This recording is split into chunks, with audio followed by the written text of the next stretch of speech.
So, తెలంగాణలో BJP and BRS ఈ 2 కూడా కలిసిపోతున్నాయంటూ వార్త వైరల్ అవుతుంది. ఇది ఎప్పటినుంచో వార్తలు వస్తున్నప్పటికీ తర్వాత వీళ్ళు ఖండించడం చూస్తాం. అయితే ఇప్పుడు మాత్రం చాలా బలంగా వినిపిస్తున్నాయి. ఈ 2 పార్టీలు కలవబోతున్నాయని చెప్పేసి. మరెందుకిప్పుడు ఈ న్యూస్ వైరల్ అయిపోతుంది? మరి కలిసే అవకాశాలు కనిపిస్తున్నాయా? ఎలా చూడొచ్చంటారు సార్ ఈ అంశాన్ని?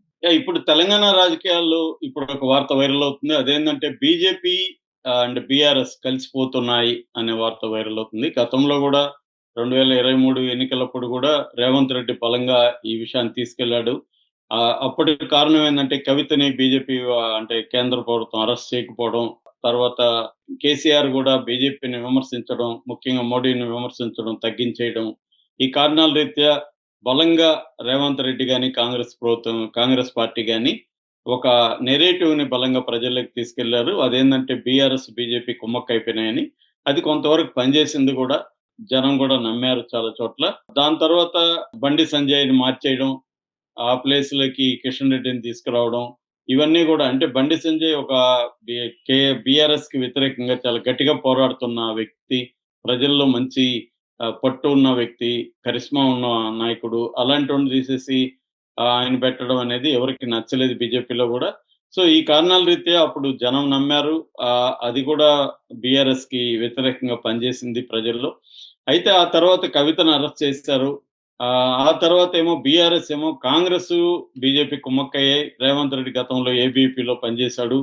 సో, కాంగ్రెస్‌ని చీల్చి బీజేపీ, కాంగ్రెస్ కలిసి మహారాష్ట్రలో చేసినట్టు ఇక్కడ గూడా ప్రభుత్వాన్ని ఏర్పాటు చేయబోతున్న వాదన బలంగా కొద్ది రోజులు బీఆర్ఎస్ తీసుకొచ్చింది. కేటీఆర్ వీళ్ళంతా మాట్లాడారు. అయితే ఇప్పుడు మళ్ళీ ఒక్కసారి బీఆర్ఎస్, బీజేపీ కలవబోతున్నాయని మళ్ళీ ఒక నెరేటివ్ బలంగా ఇప్పుడు 2, 3 రోజుల నుంచి వినిపిస్తుంది. దీనికి ప్రధాన కారణాలు 2 ఉన్నాయి. ఒకటేమో రేవంత్ రెడ్డి ఇటీవల జరిగిన పంచాయతీ ఎన్నికల్లో బీజేపీ, బీఆర్ఎస్ కుమ్మక్కయినాయి. కుమ్మక్కయినా గూడా వాళ్ళిద్దరూ 33% కంటే ఎక్కువ గెలవలేదు. 94 రూరల్ నియోజకవర్గాల్లో 87 రూరల్ నియోజకవర్గాల్లో మా కాంగ్రెస్ పార్టీ అభ్యర్థులే సర్పంచులుగా గెలిచారు. ఓన్లీ 33% మాత్రమే బీజేపీ, బీఆర్ఎస్ కలిసి గెలిచారు అనేది వాళ్ళ వాదన. ఎందుకంటే బీజేపీ చాలా నామకే వాస్తే అన్నట్టుగా పోటీ చేసింది తప్ప ఎక్కడా లేదు. ఈవెన్ మనకి జూబ్లీ హిల్స్ ఉప ఎన్నికల్లో కూడా బీజేపీ అసలు డిపాజిట్ కూడా తేలేకపోయింది. బీజేపీ ఇంత పూర్ పెర్ఫార్మన్స్ చేయడం వెనక కారణం ఏందంటే లోపాయికారిగా బీజేపీ, బీఆర్ఎస్ అభ్యర్థులను గెలిపించడానికి కోసమే కృషి చేసింది.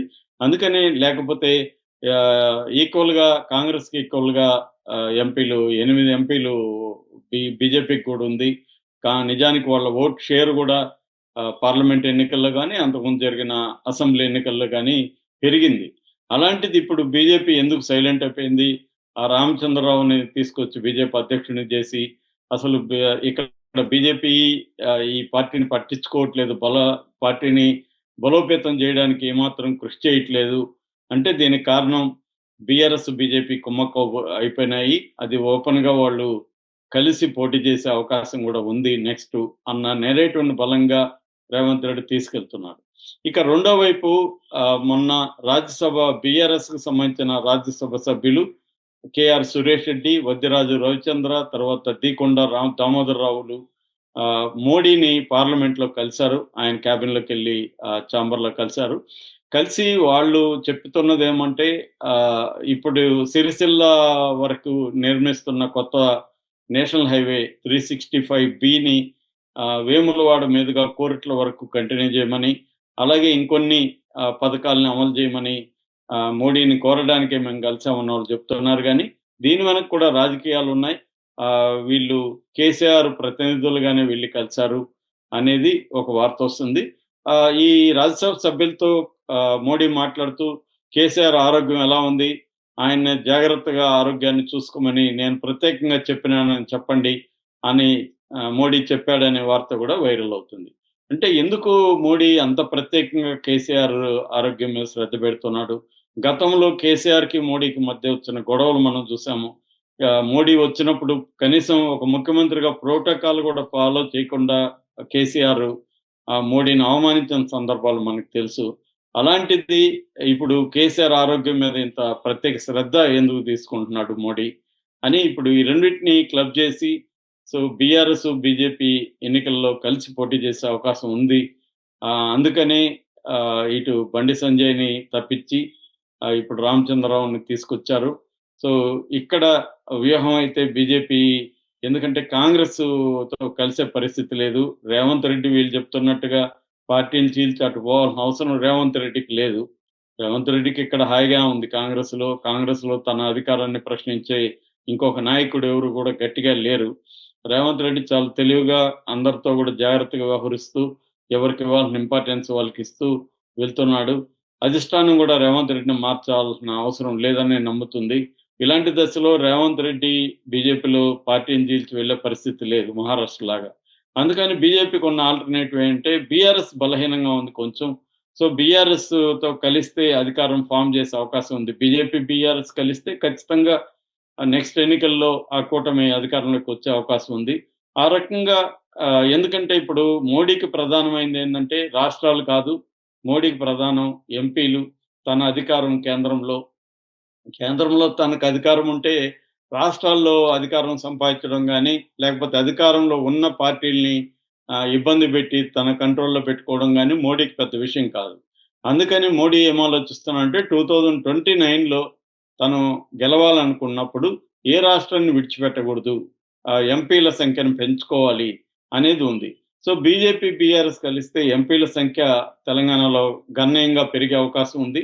ఆ రకంగా మోడీకెళ్ళిపోతుంది. ఆల్రెడీ ఇప్పుడు ఆంధ్రప్రదేశ్‌లో ఇబ్బంది లేదు. కర్ణాటకలో గూడా నెక్స్ట్ ఎలక్షన్‌లో మోడీకి ఎక్కువ సీట్లొచ్చే అవకాశం ఉంది. కేరళలో గూడా మొన్న స్థానిక ఎన్నికల్లో కొన్ని ఓపెనింగ్ చేయగలిగింది. సో తమిళనాడులో కొద్దిగా కష్టపడుతుంది. ఇలాగ సౌత్ ఇండియా లో మోడీ బాగా డిపెండ్ అవుతున్నాడు. ఎందుకంటే ఈసారి నార్త్ ఇండియా దెబ్బ కొట్టింది మోడీకి. అందుకని సౌత్ ఇండియానే ఈసారి గూడా కాపాడింది. ముఖ్యంగా ఆంధ్రప్రదేశ్ గాని, తెలంగాణ గాని, లేకపోతే కర్ణాటక గాని మోడీని కాపాడింది సౌత్ ఇండియానే. అందుకని ఇప్పుడు మోడీ తెలంగాణ మీద గూడా ఫోకస్ చేసి, తెలంగాణలో స్ట్రాటజీ మార్చుకున్నట్టుగా చెప్తున్నారు. అయితే ఇక్కడ విచిత్రం ఏందంటే తెలుగుదేశానికి బీఆర్ఎస్‌కి పడదు. కేసీఆర్‌కి చంద్రబాబుకి పడదు. అక్కడేమో చంద్రబాబుతో మోడీ కలిసి వెళ్తున్నారు. ఇక్కడికొచ్చేసరికి మరి బద్ధశత్రువు అంటున్నారు గదా! అన్న వార్తలున్నాయి. దానికి దీనికి ఏముండదు. మోడీకేందంటే తనకు అధికారం ముఖ్యం. దానికి ఏ అవసరమైతే ఏ రాష్ట్రంలో ఏ వ్యూహం పనికొస్తుందంటే ఆ వ్యూహాన్ని అమలు చేస్తారు. చంద్రబాబు గూడా దాని మీద మాట్లాడే ప్రసక్తి లేదు. అందుకని మనకిక్కడ తెలుగుదేశంతో గాని, జనసేనతో గాని పొత్తు పెట్టుకోవట్లేదు బీజేపీ. అక్కడి వరకే దాన్ని పరిమితం చేశారు తప్ప దాన్ని తెలంగాణకి తీసుకురావట్లేదు. ఎందుకంటే తెలంగాణలో పరిస్థితులు వేరు. ఇప్పటికి గూడా ఒక బలమైన పార్టీగా బీఆర్ఎస్ ఉంది. కేసీఆర్‌కి ఇప్పటికి గూడా ఆ కరిష్మా ఏమి తగ్గలేదు. ఆయన అనారోగ్యరీత్యా ఫామ్ హౌస్‌లో ఉంటున్నాడు తప్ప, ఆయన రంగంలో దిగి ప్రజల తరపున పోరాటం మొదలుపెడితే ఖచ్చితంగా ప్రజల్లో ఇదుంటది. మొన్న సర్పంచ్ ఎన్నికల్లో గూడా గణనీయంగానే ప్రెజెన్స్‌ని చూపించుకోగలిగింది బీఆర్ఎస్. సో అందుకని బీఆర్ఎస్‌తో వెళ్ళాలనేదే ప్లాన్‌గా కనపడుతుంది. అందుకని కవిత గూడా ఈ మధ్య మాట్లాడుతుంది. యాక్చువల్‌గా బీఆర్ఎస్‌ని బీజేపీలోకి విలీనం చేయాలనుకున్నారు. నేను అడ్డుపడ్డానని గూడా కవిత చెప్పింది.